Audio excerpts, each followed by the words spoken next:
The end of a thing is better than its beginning. The patient in spirit is better than the proud in spirit.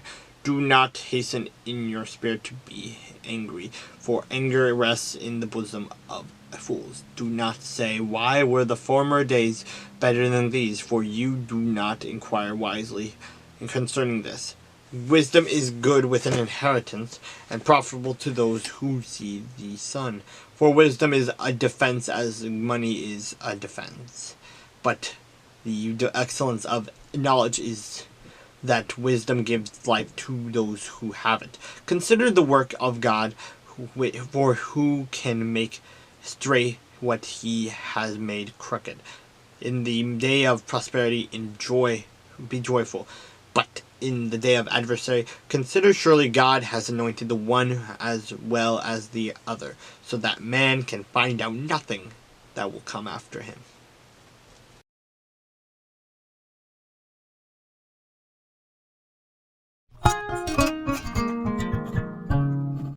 Then Samuel died, and the Israelites gathered together and lamented for him, and buried him at his home in Ramah. And David arose and went down to the wilderness of Paran.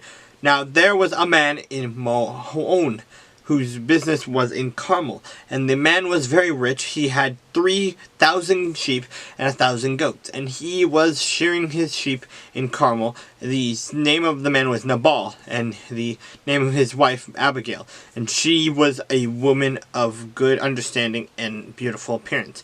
But the man was harsh and evil in his doing. He was of the house of Caleb. When David heard in the wilderness that Nabal was shearing his sheep, David sent 10 young men, and David said to the young men, go up to Carmel, go to Nabal, and greet him in my name. And thus you shall say to him, who lives in prosperity, peace be to you, peace be to your house, and peace to all that you have. Now that I have heard that you are have shearers, your shepherds were with us, and we did not hurt them, nor was there anything missing from them all the while they were in Carmel. Ask your young men, and they will tell you. Therefore, let my young men find favor in your eyes, for we come on a feast day.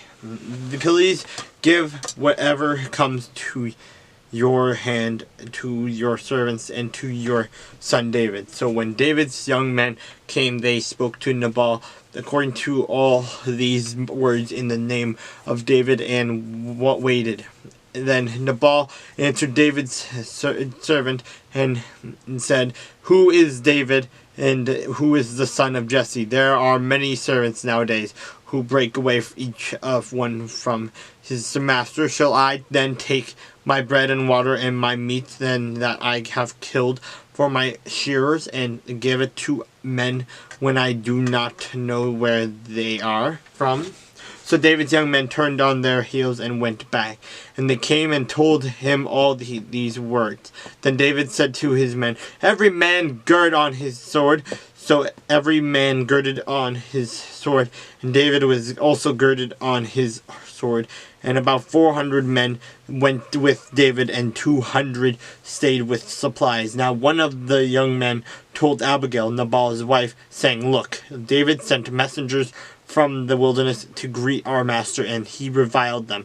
But the men were very good to us, and we were not hurt, nor did we miss anything as long as we accompanied them.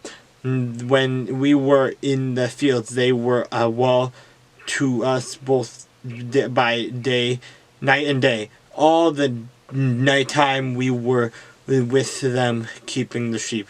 Now therefore, know and consider what you will do, for harm is determined against our master and against all his household, for he is such a scoundrel that he cannot speak to him.